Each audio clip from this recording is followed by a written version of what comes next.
Do you love BattleTech? I do. Classic BattleTech is crunchy, heavy metal bliss, a game where every turn feels meaningful. But I admit, it's slow, too slow sometimes. I made a video a little while back about speeding it up, but most of the time you can expect to spend hours at the table. The faster official version of BT, Alpha Strike, just doesn't cut it for me either. It's way too streamlined. All the characters been scrubbed away. The mechs feel like checkers with guns. I know lots of folks love it, but I just don't care. It leaves me feeling cold and sad. It seemed that if I wanted a faster game of mech mayhem, it had to be a tiny game of classic or bust. But not anymore. Last year, I discovered Steel Rift by Death Ray Designs, and let me tell you, it's a shot of pure, uncut, laboratory-grade dopamine. This 10mm skirmish game is a mechhead's loud, violent dream. It's fast and lethal, brimming with that heavy, crunchy vibe that we all crave. My first game with my hobby wingman was a blast. It had it all. Apocalyptic firefights, decisive brawls, devastating superweapon strikes, and it was all wrapped up in an hour flat. We were stunned. It's the game I always wished Alpha Strike was. Hello, my friends. Chad Neighbors here, the Chad Neighbors, and today I'm going to tell you about Steel Rift, the very best micro-scale mech game you're not playing. It has captivated me, and if you're a classic BattleTech fan craving a little more speed, I bet it will hook you too. Let's pop the hatch and find out why. The elevator pitch. Steel Rift is fast and deadly, with games wrapping up in just 60 to 90 minutes. It's got randomized, objective-based missions, balanced and nuanced tactics, super breezy rules. And by that, I mean no crazy math, no flowcharts, and not even to-hit rolls. Every unit is wildly but easily customizable. Force building is a cinch, and the models themselves are modular, interchangeable, detailed, easy to build, and each has distinct faction aesthetics. If you like to build, bash, and tinker like I do, these are the very best kits on the market at this scale, full stop.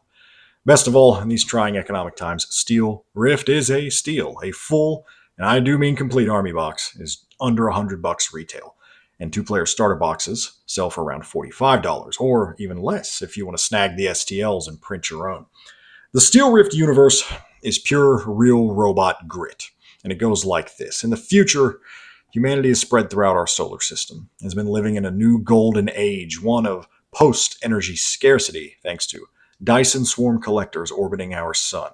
Their purpose, harvesting limitless energy, energy that Earth and other settlements on other planets have grown completely dependent on. As you'd expect, the good times didn't last, and for reasons unknown, a catastrophic coronal mass ejection obliterated those Dyson swarm collectors and nearly scoured away Earth's magnetosphere. This ushered in the collapse. Once again, scarcity and lack were the rule. And so walking war machines called HEVs, or humanoid exoskeletal vehicles, and other assets were pulled out of hardened caches and storage facilities, powered up, and rearmed by factions great and small. A new era of war begins, and that's where you, as the player, come in. It's a super rad backdrop for tabletop battles with a tone that reminds me a little of Front Mission and Armored Core. And speaking of Armored Core, I talked to Death Ray Designs owner and CEO Austin, and he told me that Steel Rift's conception drew from it and another From Software title, Chrome Hounds. You're a real one, if you remember that game. Ugh, gone too soon. Anyway, both of those are mech games where wrenching on your rig to tailor it for different missions and playstyles was half the fun. Austin and the rest of the DRD team nailed that element, and customizing your HEVs in Steel Rift can make your force truly your own, and it's also a tactical cornerstone of gameplay. Speaking of, time to break down the mechanics of the game. You and your opponent start out by picking a mission size, that's recon at 100 tons, strike at 150 tons, or a battle at 200 tons.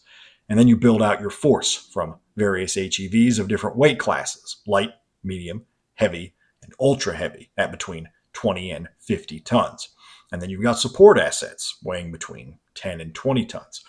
Support assets include off-table resources like artillery, orbital lasers, tungsten mass driver rods dropped from space, and mine drone barrages you can season the board with.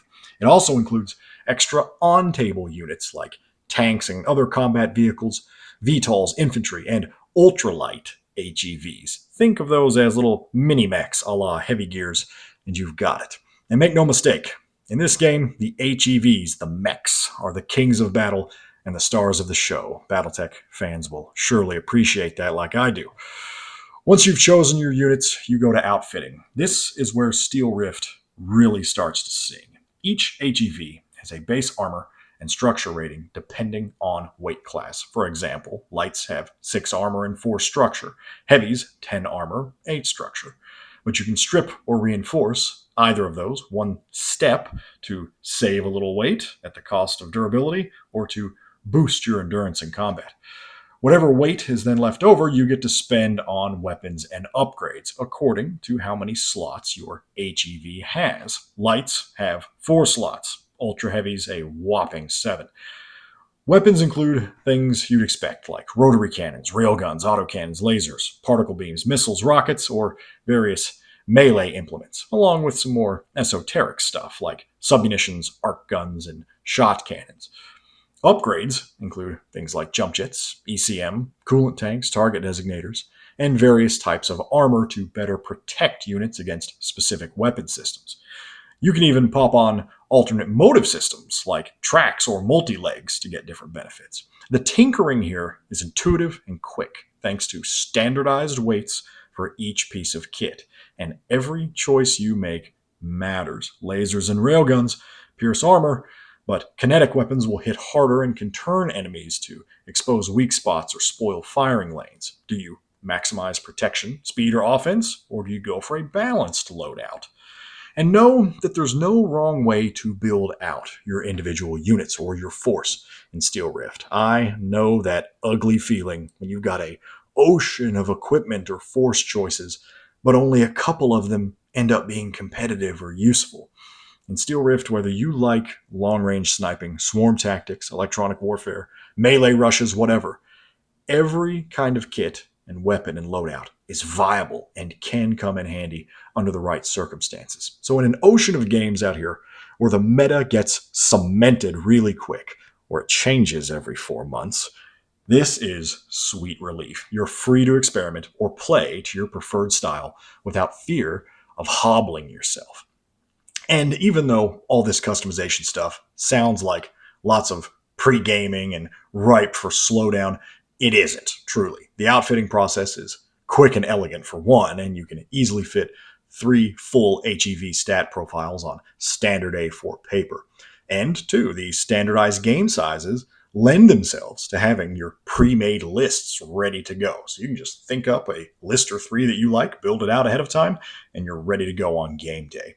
Dear viewers, the ask for the algorithm is once again upon us. Do your part to help promote bespoke content and push back the machines by liking, subscribing, and commenting. Thank you, as ever, for your attention.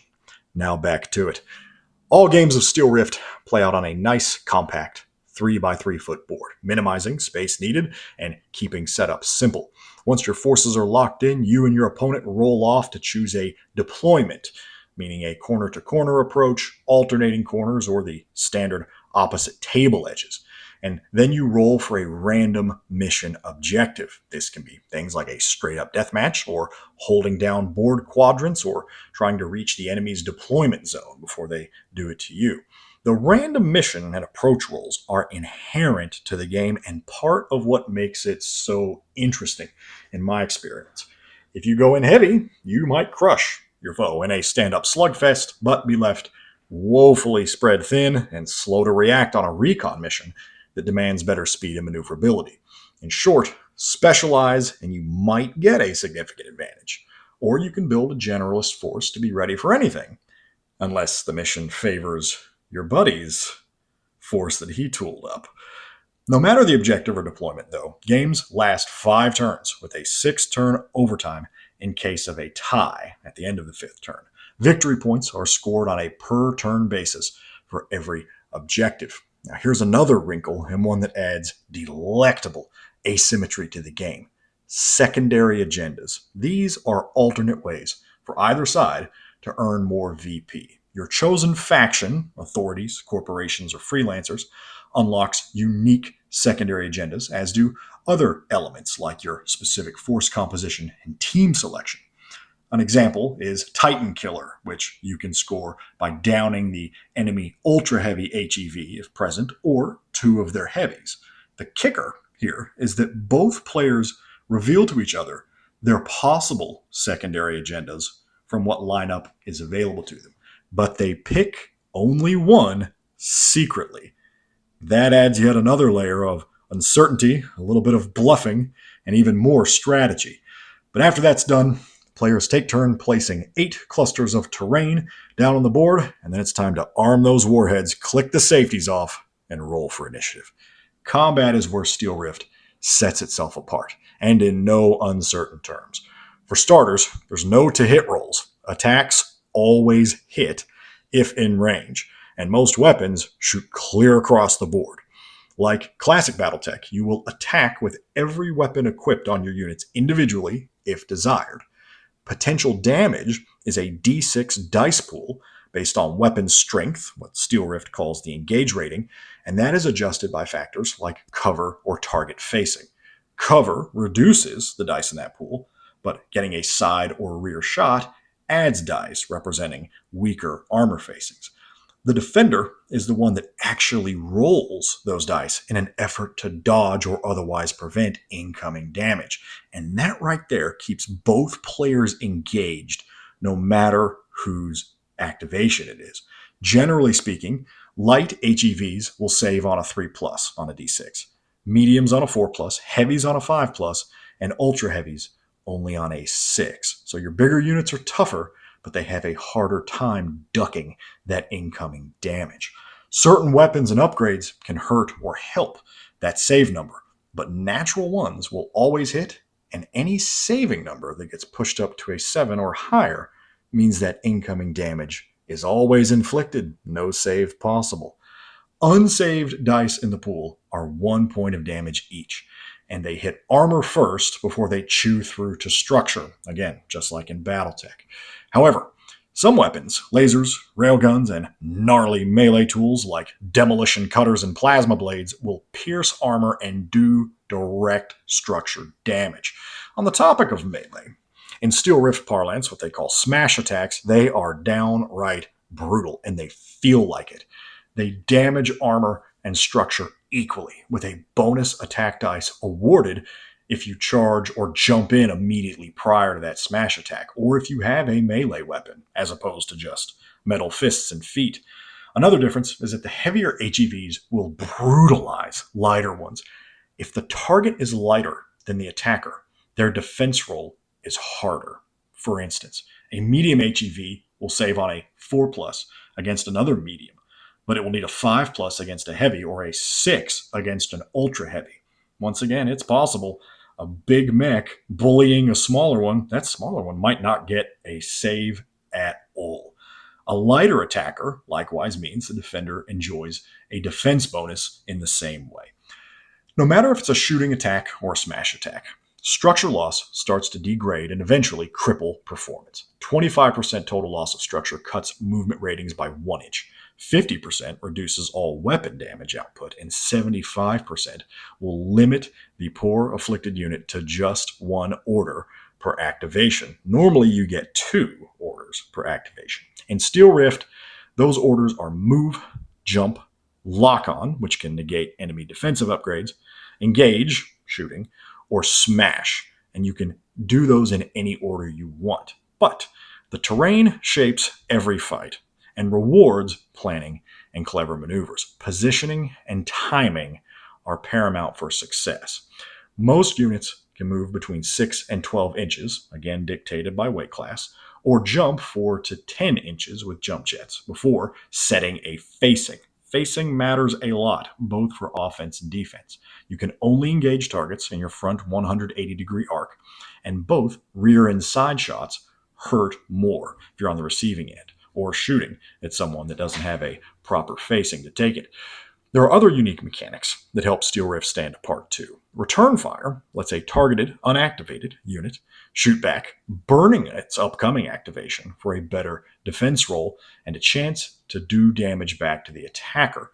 Redlining lets a previously activated unit issue one more order in exchange for 1 point of structure damage as a kind of catch-up mechanic.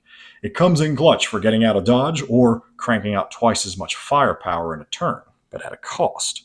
If you equip a heavy reactor, though, you can avoid that structure damage. So we're back to your strategy with outfitting again. Your weapons, too, all have unique traits that add different effects in-game. Kinetic weapons can force enemies to turn. Smart weapons fire indirectly with the aid of spotters. Draining weapons tend to be great, but they give the shooter a red line token when you fire. Disruptive weapons like particle cannons and flamethrowers can inflict a red line token on the target. Might screw them up later on in the turn. Unlike so many other games, all this build-it-your-way customization in Steel Rift isn't just for flavor. It actually makes the meta such as it is. And every player group and player will be a little different. For instance, I love lasers for the reliable structure damage they put out, but many of my opponents here know I'm a one-trick pony, and so they counter me with ceramic armor, which can stop that armor-piercing effect cold. My hobby wingman loves spamming heavy guided missiles from cover through the use of spotters. So I often ponder taking anti-missile systems or scramblers to stop that from happening, but just as often I opt for more guns instead and count on all-out aggression to carry the day before he bombs me into oblivion. Decisions. One more element that adds crunch, variety, and some neat storytelling opportunities, always appreciated, is choosing your faction. As mentioned before, there are the authorities, the corporations, and the freelancers. Exactly who and what they are doesn't matter. The manual gives you examples, but you decide, and you can kind of make up whatever lore you want. What does matter is the perks your faction selection provides to your force. This is everything from extra ammo for missile and rocket weapons to outright stealing and redirecting an opponent's off-board support assets, and a whole lot more.